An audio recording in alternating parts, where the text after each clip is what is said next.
souvent, dans mes vidéos, vous me voyez avec des filets à cheveux.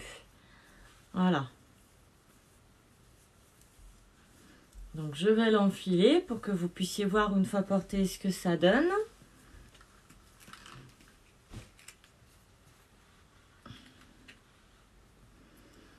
Pour ceux qui ne m'ont jamais vu avec le filet à cheveux, non, au tricot, vu le temps, elle pourra la mettre quand elle sera finie. Bah, c'est vrai qu'il fait pas non plus hyper chaud, hein, Titia et William. Hein, faut avouer ce qui est.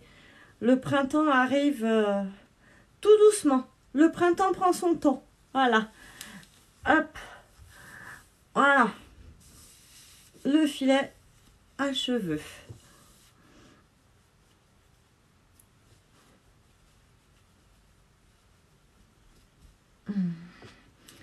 Alors, que je vous montre ce que ça donne. Donc, en ce qui me concerne, c'est un filet à cheveux que je mets quand je travaille. Je rappelle que je suis aide à domicile avec 80% du temps où je fais du ménage. Et pour ceux qui ne l'ont pas encore remarqué, j'ai les cheveux longs. Et du coup, bah, soit je les attache avec un élastique, mais ça les esquinte comme pas possible. Ça me les casse, ça m'a pourri les cheveux. Soit je mets du coup, c'est pour ça, pour éviter de continuer à casser mes cheveux, que j'ai eu l'idée du filet à cheveux. Donc je me les suis confectionnés moi-même. Hop, au crochet. Au quotidien, un filet à cheveux, ça peut être quand même vachement classe. Je rappelle que dans les années 40, 50, les dames mettaient des filets à cheveux et je vais vous montrer comment elles le portaient. Elles le portaient comme ça. Voilà. Donc elles mettaient des petites barrettes au niveau du crâne pour maintenir le filet à cheveux. Parce que quand on le met juste comme ça, eh ben, selon la chevelure que vous avez, ça a tendance à tomber. Et là, vous voyez, rien que moi, déjà, il se casse la figure.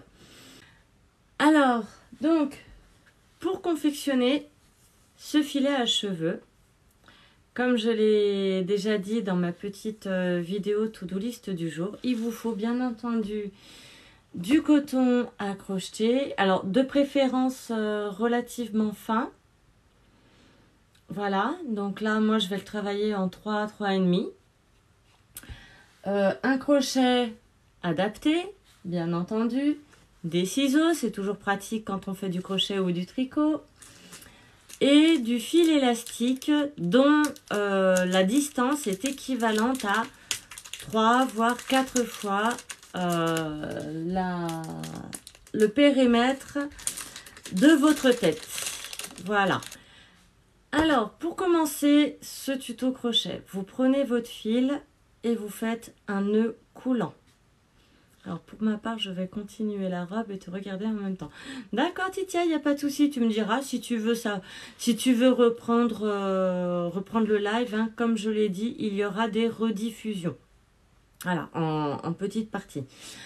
Alors, donc pour commencer, on va faire un nœud coulant. Pour faire un nœud coulant,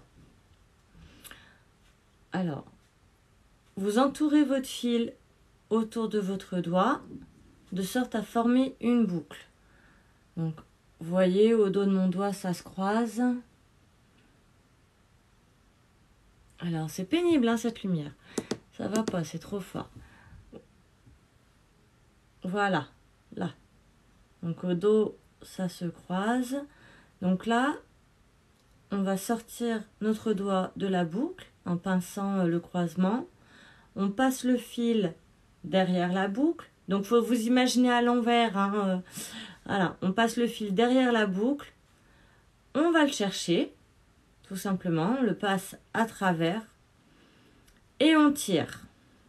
Voilà, donc le nœud coulant, c'est un nœud tout simplement qui va se régler, que vous pouvez adapter très facilement à votre crochet, soit en le serrant, soit en le faisant plus grand.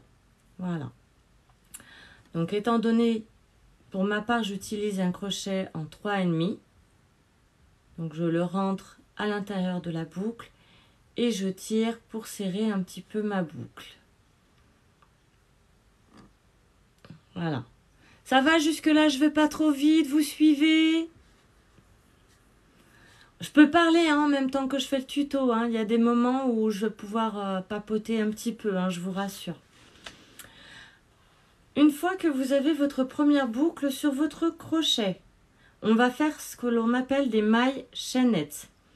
Donc pour faire une maille chaînette, vous passez votre fil derrière le crochet et vous le ramenez devant. Ensuite, donc c'est comme si vous aviez deux boucles sur votre crochet.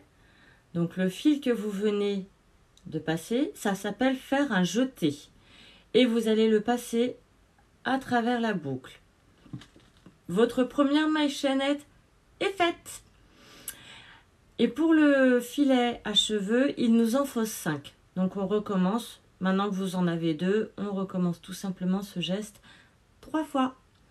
Donc 2, 3, 4 et 5.